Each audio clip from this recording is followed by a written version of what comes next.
Assalamualaikum warahmatullahi wabarakatuh. Waalaikumsalam warahmatullahi wabarakatuh. Alhamdulillah, asyhadu an la ilaha illallah wahdahu la syarikalah wa asyhadu anna Muhammadan abduhu wa rasuluh. Alhamdulillah, kita melanjutkan kajian subuh kita tentang sains tauhidnya. Nah, judul kali ini adalah mengembangkan Islam sebagai sains adalah perintah Allah yang pertama. Jadi mengembangkan Islam sebagai sains itu adalah perintah Allah yang pertama. Kenapa? Ya karena Islam itu hadir untuk menyelesaikan masalah, bukan menambah masalah. Ya, jadi Islam itu hadir dalam rangka membantu manusia mengatasi masalah, bukan menambah masalah. Masalah siapa? Ya masalah umat Islam dan umat manusia secara keseluruhannya. Itu. Jadi diulangi ya. Jadi perintah Allah yang pertama bagi manusia itu adalah berpengetahuan. Kalau sudah ada akidah yang normal, fikih yang normal atau hukum yang normal, maka tugas selanjutnya adalah mengembangkan sains yang normal, ya, atau sains tauhid, ya, seperti yang kita kasih temukan. Ya, jadi inilah konsep pengetahuan yang sempurna dan diberkahi oleh Allah SWT.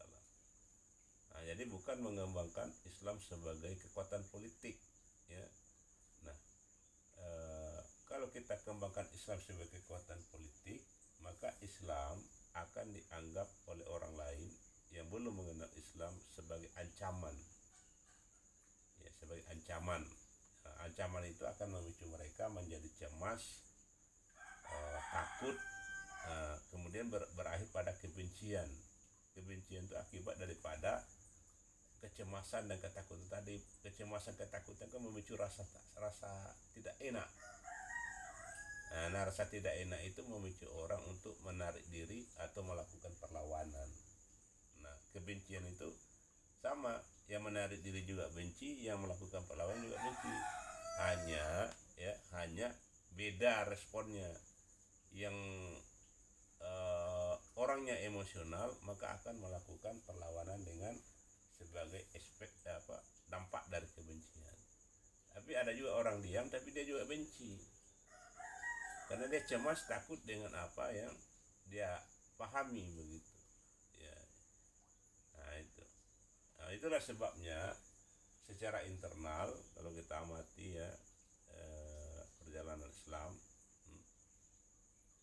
sejak Rasulullah wafat saja, ya, karena Islam sebagai sains tidak dikembangkan sebagai perintah Allah yang pertama. Ya, bayangkan Rasulullah saja terbengkalai mayatnya 3 hari karena lebih dipicu oleh Islam sebagai sebuah kekuatan politik. Siapa yang berhak menjadi pemimpin? Begitu. Nah, sementara yang Allah inginkan dengan bukan begitu, adalah sains tauhid, sains yang dipandu oleh Allah SWT. Nah, kalau sains tidak, bagaimana caranya, bagaimana mayat ini cepat diselesaikan, diatasi? Harus kemanusiaan yang kedepankan, bukan politik, ya. Ya. Mayatnya Rasulullah saja terbengkalai begitu, karena lebih mengutamakan Islam dalam konteks kekuatan politik. Siapa yang berkuasa, siapa pemimpin, seharusnya Islam itu yang Allah katakan, ya, bagaimana Islam itu bisa menyelesaikan masalah. Itu sains begitu, metode. Jadi sains itu metode berpikir rasional, faktual, sistematis, teori dan metode dalam memahami sesuatu agar sesuatu itu bisa diatasi dengan cara yang baik, tidak memiliki masalah. Itu maksud dengan sainsnya. Nah, ini yang tidak dikembangkan oleh umat Islam sejak 1400 tahun yang lalu sampai saat ini. Nah, sains kita ini kan kita menjadi konsumen dan bergantung kepada Barat. Nah, baru kita salahkan terus Barat. Nah, Barat itu tidak akan bisa menyempurnakan sainsnya menjadi sains yang sempurna dan diberkahi, ya, karena agamanya bermasalah. Orang Islam inilah yang mendapat tanggung jawab besar dari Allah untuk menyempurnakan sains, menyempurnakan pengetahuan. Itulah yang Allah perintahkan pertama melalui Rasulullah. Nah, Rasulullah ini belum sempat menyelesaikan itu karena umurnya pendek, 63 tahun, beliau juga tidak bisa membaca. Seharusnya orang Islam yang hidup setelah Rasulullah ini bisa fokus di situ. Ya, Allah katakan dalam surat, begitu pentingnya ya. Pertama, ya, surat yang pertama yang diturunkan kepada Rasul adalah berpengetahuan. Ya, Allah katakan, ya, Bismillahirrahmanirrahim. Iqra bismi rabbikal ladzi khalaq, khalaqal insana min 'alaq, Iqra wa rabbukal akram, allazi 'allama bil qalam, 'allamal insana ma lam ya'lam. Ya, Allah katakan, hai ya, bacalah orang-orang yang manusia, ya, itu bacalah. Baca itu kan perintah, ya, perintah. Nah, itu yang diabaikan. Bacalah dengan menyebut nama Allah. Maksudnya membaca Al-Quran, ya, itu membaca biasa. Kemudian telitilah, lakukanlah penelitian. Penelitian artinya harus menggunakan metode dan metodologi yang bersumber dari Islam dalam mengamati suatu permasalahan, ya, sehingga permasalahan itu tidak berkembang, tidak bertambah banyak, yang gitu, bisa dibendung dan bisa diatasi. Jadi bacalah dengan nama Allah, agar kamu tahu bahwa kamu itu adalah makhluk, bukan raja, ya, bukan penguasa, makhluk, ya. Nah, kemudian bacalah, kamu akan tahu bahwa Tuhan itu yang maha mulia. Dan ajarlah manusia dengan pena, jangan dengan pedang, begitu ya. Pedang itu menakutkan, pena itu jauh lebih sehat. Jangan dengan jangan peluru. Nah, orang kau tembak, nanti kau ditembak orang juga kau marah lagi. Benar kan? Ya. Jadi intinya kita ini sama-sama saja. Kalau tidak mau ditembak orang, jangan tembak orang. Ya, kalau tidak mau dibenci orang, jangan benci orang. Tetapi bagaimana caranya kita ini bisa mencari solusi bagaimana baiknya.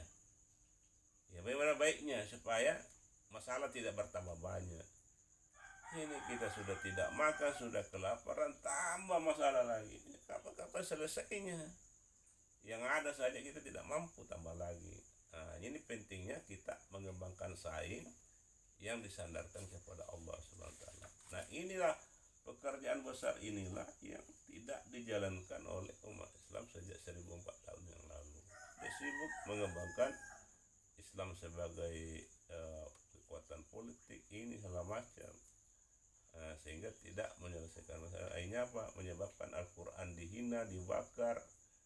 Ya, kalau kita mau pelajari kasus Palestina ini sejak 7 Oktober ini, semakin meningkat kebencian kepada Islam dalam konteks seperti data yang kita dapatkan itu di Amerika meningkat 70%, ya, kebencian karena ya otomatis setiap konflik dan perang itu akan membawa pada berbagai dampak buruk begitu. Nah, tugas yang Allah berikan di sini, karena kita hidup sama-sama di bumi ini, bukan lagi menambah perang nih. Karena sejak tidak usah dibahas Rasulullah, sejak zaman Nabi Adam sampai sekarang ini, kalau kita hitung manusia yang mati karena penyakit itu hanya sedikit, tapi mati karena perang itu luar biasa banyaknya. Kenapa? Tidak ada orang yang mau berpikir bagaimana mengatasi masalah agar perang itu bisa diatasi. Yang banyak itu mengompori dengan identitasnya masing-masing. Nanti kalau terbunuh marah, saya tidak akan ikhlas kalau bahasa Islam. Pemimpin saya, anak saya ini akan mati, saya akan balas. Sebelah sana juga kalau mati, saya tidak akan terima. Kayak film dia begitu. Sampai 7 turunan saya akan habisi. Kalau dalam sejarah Indonesia itu kayak Empu Gandring. Ya. Empu Gandring Ket Arok dan Ken Dedes itu. Ini tidak akan pernah ada habisnya. Karena orang tidak mau dibunuh dan kita juga tidak mau dibunuh. Orang mau hidup, kita juga mau hidup. Jadi solusinya adalah sekarang yang jadi PR kita dalam besar adalah pikirnya bagaimana sama-sama hidup begitu. Bagaimana sama-sama hidup Kalau memang tidak bisa disatukan, bagaimana sama-sama hidup dalam kondisi yang berbeda? Nah itu, ya.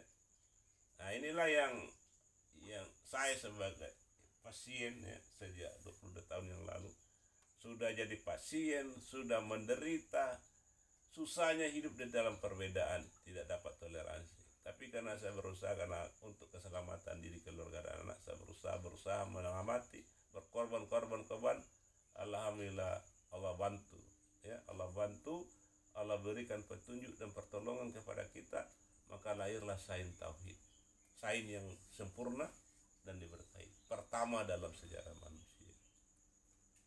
Apa tujuan sains tauhid tadi? Adalah untuk tadi Al-Alaq ayat 1-5, supaya kita bisa mengamati, melakukan penelitian terhadap masalah kita, masalah keluarga, masalah masyarakat, masalah negara, masalah global secara saintifik dengan yang langsung disandarkan kepada Allah SWT.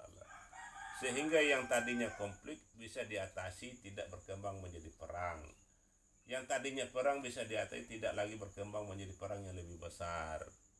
Karena konflik dan perang itu adalah perilaku yang paling cepat melahirkan kematian tragis, kematian massal, kehancuran ekonomi, kehancuran tempat tinggal. Sementara yang Allah perintahkan kepada kita adalah membangun peradaban, bukan merusak peradaban. Nah, jadi siapa yang dengar video saya ini, ini yang saya sampaikan, ya akan berhadapan dengan Allah, ya bukan dengan saya cuma menyampaikan, ya saya hanya menyampaikan berdasarkan pengetahuan yang kami anggap normal, ya. Allah suruh kita adalah membangun, bukan merusak peradaban. Barang siapa yang merusak peradaban, berarti mereka sendiri yang berhadapan dengan Allah SWT dan para malaikatnya, bukan dengan kami. Kami berlindung kepadamu ya Allah dari segala bentuk kesalahpahaman dan segala bentuk hal-hal yang merugikan kami. Kami dalam konteks hanya mencoba membuka jalan supaya sama-sama hidup. Kalau bisa sama-sama pengetahuannya, alhamdulillah. Kalau tidak bisa, bagaimana sama-sama hidup dalam perbedaan tapi saling menghargai, sehingga konflik dan perang itu tidak ada lagi. Paling tidak perangnya tidak ada, konflik boleh, tapi tidak memicu kematian tragis, kematian massal, kehancuran tempat tinggal, kehancuran ekonomi. Susah itu membangun, ya. Mencari beras 1 liter saja susah, apalagi kalau tanah sudah kena bom, ya. Apalagi ini di mana kita mau tanam padi, di mana mau tanam jeruk, mau tanam ini, karena tanah so hancur seperti di Hiroshima dan Nagasaki. Luka sedikit saja obatnya 700.000, apa kalau tanah so hangus-hangus, ya. Nah, Allah suruh kita ini memakmurkan bumi, bukan menghancurkan bumi. Maka barang siapa yang merusak dan menghancurkan bumi, maka mereka sendiri yang berhadapan langsung dengan Allah SWT para malaikat. Dan kami tidak ingin ya Allah masuk di dalamnya, dan kami tidak ingin merasa cemas, kami ingin mendapat perlindungan sekuat-kuatnya darimu dan selamat kami. Ya, kami juga ingin hidup normal sesuai dengan apa yang kami temukan ini. Jadi kami tidak ada memusuhi orang, cuma kami tidak mau menjadi korban, ya. Karena kami berusaha membantu, memberi solusi kalau mau. Karena kita ini tidak mau paksa-paksa orang, ya. Tidak mau paksa-paksa orang begitu. Kalau mau, kalau tidak mau ya sudahlah. Hanya minta kepada Allah, ya kami ini tidak mau berkelahi, tidak mau berkelahi, karena tugas kami yang kami pahami kita ini adalah bagaimana membangun bumi, mengelola bumi ini secara sehat, bersahabat dan berkelanjutan. Dan kami tidak memusuhi orang, cuma hanya kami tidak ingin disalahpahami dan tidak ingin menjadi korban sia-sia dari pelaku-pelaku yang marah pada konflik dan perang. Karena sudah jelas di dalam Al-Quran Allah katakan, ya, itu surat yang pertama yang adalah Iqra bismillah, berilmu. Maka kami mengembangkan pengetahuan untuk perdamaian, keselamatan dan kebahagiaan berkelanjutan. Ini Allah saksikan di subuh ini, ya Allah, Engkau saksikan kami ini, dan kami sudah berpikir berkorban dalam keadaan kondisi penyakit kronis kesehatan mental selama 22 tahun hanya untuk bagaimana hidup baik-baik sebagai hamba-Mu di muka bumi, dan berusaha juga membangun bumi sesuai dengan potensi dan kemampuan kami, tidak lebih dari itu, ya. Dan kami tidak ingin memusuhi orang dan tidak ingin juga dimusuhi orang, tidak ingin disalahpahami oleh orang, ya. Karena kami juga punya hak hidup sesuai dengan pengetahuan kami, untuk hidup baik-baik dan menikmati hidup ini untuk anak dan cucu keturunan kami sampai hari kiamat di bumimu ini. Setiap orang akan mendapatkan anunya masing-masing. Dan kami hanya berusaha menawarkan seperti ini, mensosialisasikan, tapi tidak dengan memaksakan, ya. Karena pemaksaan itu menyakitkan. Seperti itu.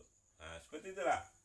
Jadi berdasarkan surat Al-Alaq tadi, perintah Allah yang pertama adalah kepada umat Islam setelah Rasulullah, ya, adalah mengembangkan sains, ya, agar akidah dan syariat Islam itu menjadi sempurna, menjadi akidah, syariat dan sains Islam.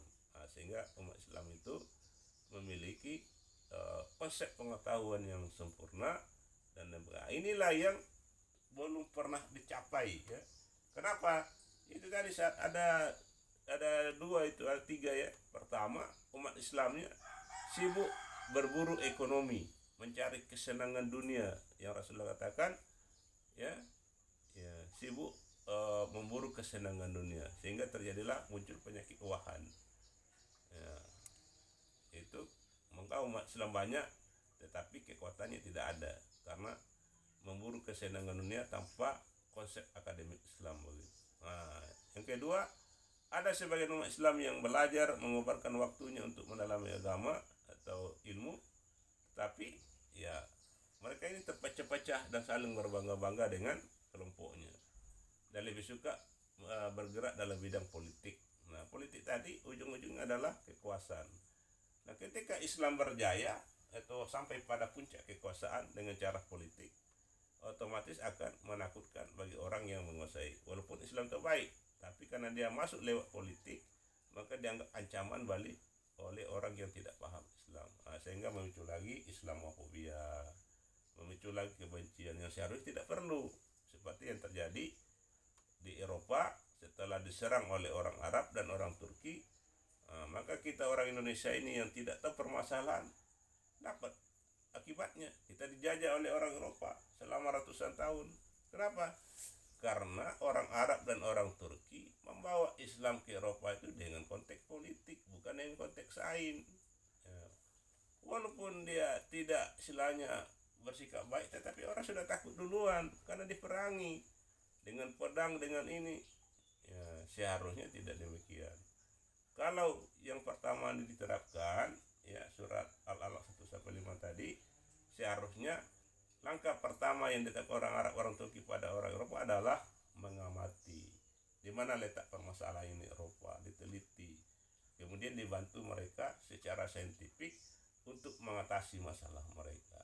Nah, sehingga orang Eropa itu menjadi lebih, tidak harus menjadi penguasa. Nah, inilah yang dilakukan oleh Datuk Ribandang di Sulawesi Selatan pada awal abad ke-17. Ya, pada waktu itu terjadi persaingan antara Kristen dengan Islam, di mana pedagang-pedagang Islam di Makassar sudah cemas karena sudah masuk misionaris Kristen dari Malaka. Mereka sebagai pedagang ini bingung, takut kemana lagi kalau seandainya Makassar ini berhasil dikristenkan, kemana lagi mereka menjadi pedagang. Nah, di sini pentingnya ilmu bagaimana menjelaskan suatu permasalahan secara saintifik kepada orang setempat, bahwa Islam ini datang bukan untuk berkuasa. Islam ini datang untuk membawa kebaikan mereka dan untuk kejayaan anak cucu mereka. Nah, maka disitulah Datuk Ribandang sebagai seorang ulama Minang, ya, bisa memahami apa kebutuhan daripada Keraing Makassar, Raja Makassar. Ya, Raja Makassar, ya, saya ini datang kepadamu ini bukan dalam rangka ingin berkuasa di sini, bukan. Saya ini datang untuk membawa sesuatu kebaikan yang membuat kerajaanmu, keluargamu, masyarakatmu semakin lebih baik, semakin berjaya dan semakin diberkahi. Ya. Nah, ini penjelasan. Nah, coba Karaeng begitu. Alhamdulillah, satu malam besoknya langsung syahadat. Karena mampu membuka pikiran Karaeng bahwa Islam ini solusi baginya. Nah, solusi itu yang penting. Karena orang itu butuh solusi. Orang masalah sudah banyak ditambah lagi. Apalagi kalau dimusuhi. Nah, seharusnya solusinya mereka. Maka setelah Datuk Ripandang berhasil memaparkan itu Islam dengan secara lebih baik, maka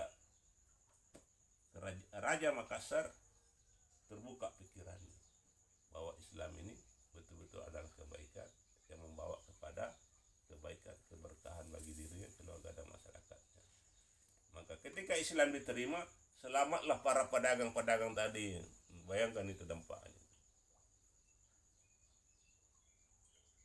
Coba kalau Kristen yang terima itu hari seperti di Melaka, habis sudah dibakar lagi itu seperti di Melaka. Ya, inilah pentingnya ilmu akademik, orang korban di situ, karena tujuannya menyelesaikan masalah, bukan menambah masalah ya. Karena masalah sudah banyak, ditambah lagi. Mana belum makan, mana sekolah, ini tambah lagi begitu. Nah, yang seharusnya kita kembangkan Islam ini sebagai solusi akademik, agar kita ini umat Islam bisa mengatasi masalah kita sendiri dan bisa pula membantu orang lain yang belum kenal dengan Islam untuk mengatasi masalah mereka dengan cara akademik, agar mereka ini tidak lagi Islamofobia, tidak lagi cemas, tidak lagi takut, tapi mereka butuh Islam karena Islam itu mampu memberikan manfaat secara akademik bagi mereka sehingga kehidupannya bisa jadi lebih baik. Jadi kita harus menjadi contoh dalam konteks akademik. Nah, saat ini kita tidak menjadi contoh. Kita ini berguru kepada orang barat dalam bidang akademik. Yang orang barat sini kita selalu benci. Sementara saingnya kita pakai. Nah, kita sini tidak mau mengembangkan saing, kita malas berpikir, malas berkorban. Hanya mau hasil saja enak begitu. Bagaimana ceritanya begitu? Ya. Bagaimana ceritanya begitu? Maka bingung jadinya tuh. Kita selalu meminta barat sempurna, dan memang barat itu tidak akan pernah sempurna. Sains itulah yang paling hebat hasilnya, karena ada sisi agama dia bermasalah. Orang Islam inilah yang memiliki agama yang rasional, agama yang normal, diberi tanggung jawab besar oleh Allah Subhanahu wa taala untuk menyempurnakan pengetahuan manusia. Tetapi kita tidak mau korban di dalamnya. Kita sibuk bagaimana melakukan aktivitas politik, gerakan politik. Ya, hanya kalau politik ini dilakukan berarti ujungnya kekuasaan. Kekuasaan menyebabkan orang tidak mau terima karena orang juga mau berkuasa. Coba kembangkan sains sebagaimana yang Allah perintahkan sebagai perintah pertama. Iqra bismi rabbikal ladzi khalaq, bacalah. Lakukanlah penelitian bagaimana membantu barat menyempurnakan pengetahuan, membantu orang Cina memperbaiki permasalahannya yang ateis, Rusia yang itu akan lebih memudahkan Islam itu diterima secara akademik di pentas global, dan Islam akan dihargai, Islam akan dihormati, dan umat Islam akan selamat dari kecemasan, ketakutan, dan kebencian tadi. Nah, itulah yang saya rintis dalam keadaan sakit ya selama 22 tahun. Ya, berjuang mengatasi diri sendiri, berperang dengan diri sendiri, ya, beradaptasi dengan lingkungan yang begitu beragam dengan berbagai modelnya.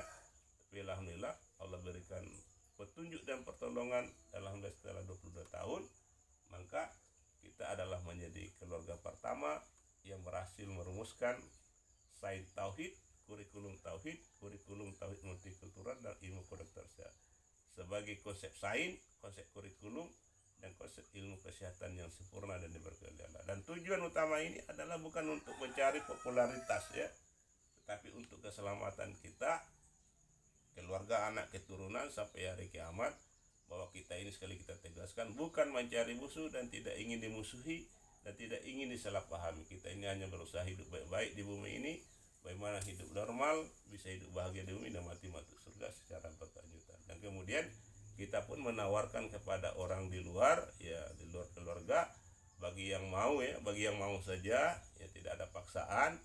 Yang mau belajar sains tauhid, kurikulum tauhid multikultural, kita sudah siapkan 5 buku, satu paket buku sains tauhid ya, yang secara keseluruhannya tebalnya sudah melebihi 2000 halaman yang kami kerjakan dalam keadaan sakit kronis sejak COVID-19 sampai saat ini.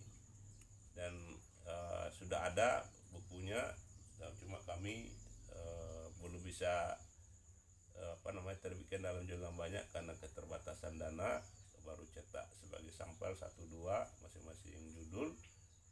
Ya, yang pertama itu adalah Sain Tauhid sebagai jalan tol pengetahuan, ya, itu dalam konteks proses ISBN. Yang kedua, rencana Allah yang sangat baik dan mulia melalui keluarga SPI Indonesia dan COVID-19, ya, itu juga dalam proses ISBN. Yang ketiga, sudah ada ISBN-nya, itu Sain Tauhid sebagai sains sehat pertama di dunia, nah, itu sudah ada. Kemudian yang keempat, panduan workshop dasar Sain Tauhid, kurikulum tauhid multikultural dan ilmu kedokteran untuk mengatasi krisis, penyakit, konflik, perang dan bencana. Yang kelima, panduan dokter sejarah dalam mengatasi stres, depresi, COVID-19, ya. Kemudian perang Ukraina, perang dunia tiga, perang Ukraina, perang nuklir dan perang dunia tiga. Itu adalah dalam rangka membantu kami, kemudian umat Islam secara internal dan umat Islam secara bagaimana memahami dan mengembangkan Islam sebagai saintifik agar kita bisa mengatasi masalah yang sangat berat dan sangat kompleks yang terus berkembang sejak COVID-19 sampai hari ini. Ya, jadi kami hadir bukan dalam konteks ingin menambah masalah, tetapi berusaha mengatasi masalah dan mengurangi masalah karena masalah sudah banyak. Dan sekali lagi kami tidak ingin bermusuh dengan orang dan tidak ingin dimusuhi dan tidak ingin disalahpahami, ya. Dan semuanya kami kembalikan kepada Allah. Kami tegaskan lagi seperti itu, bahwa kami hanya dalam rangka menjalankan belajar berlatih hidup baik-baik sebagai seorang manusia, sebagai sebuah keluarga di bumi dengan segala kelebihan dan kekurangannya, seperti itu. Nah, itulah, sehingga dengan demikian berharap mudah-mudahan temuan ini adalah yang pertama dunia bisa dipahami secara positif, tidak dengan negatif, ya. Sekali lagi, tugas yang Allah berikan kepada kita dari pertama sejak Adam adalah mengelola bumi secara sehat, bersahabat dan berkelanjutan. Dan Nabi Muhammad sebagai nabi yang terakhir diberi perintah oleh Allah, karena Nabi Muhammad masih awam, maka harus dikembangkan oleh umat Islam, yaitu kembangkanlah sain tauhid, sain yang sempurna, ya, untuk menyempurnakan akidah dan hukum Islam, sehingga umat Islam memiliki konsep pengetahuan yang sempurna dan diberkahi, agar umat Islam, ya, bisa menjadi guru pengetahuan untuk diri mereka sendiri dan untuk umat manusia yang belum mengenal Islam, sehingga umat Islam ini sesuai dengan Al-Quran bisa menjadi rahmat bagi dirinya dan rahmat bagi orang. Kalau orang tidak mau menerima, ya yang penting tidak ada masalah, yang penting tidak ada perang, ya, konflik itu tetap ada tapi bisa diatasi. Yang penting tidak berkembang menjadi perang, karena kalau perang itu berkembang maka kedua belah pihak akan hancur-hancuran, karena tidak ada sebaik-baiknya orang dalam perang pasti ada korban. Dan ketika korban jatuh tidak ada orang yang mau terima. Kalau sebelah sana yang jatuh, dia akan, saya akan balas, sebelah sini jatuh, saya akan balas, dengan bahasanya masing-masing. Maka akan terjadilah berbalas-balas, sama dengan orang dalam berpantun, ya, akan terjadi berbalas pantun. Nah, kalau berbalas pantun itu masih berbalas kata, tapi kalau berbalas peluru, wah, berbalas bom, ya Tuhan tahu apa yang terjadi. Itulah yang kita lihat hari ini. Nah, jadi sebaiknya bomnya disimpan baik-baik, pelurunya simpan baik-baik. Nah, sekarang kita kembangkan bagaimana mengolah bumi yang sudah sedikit krisis ini agar bisa menjadi lebih baik. Kira-kira demikian, ya, dari kita pagi ini. Kita tutup dengan doa kafaratul majelis. Subhanakallahumma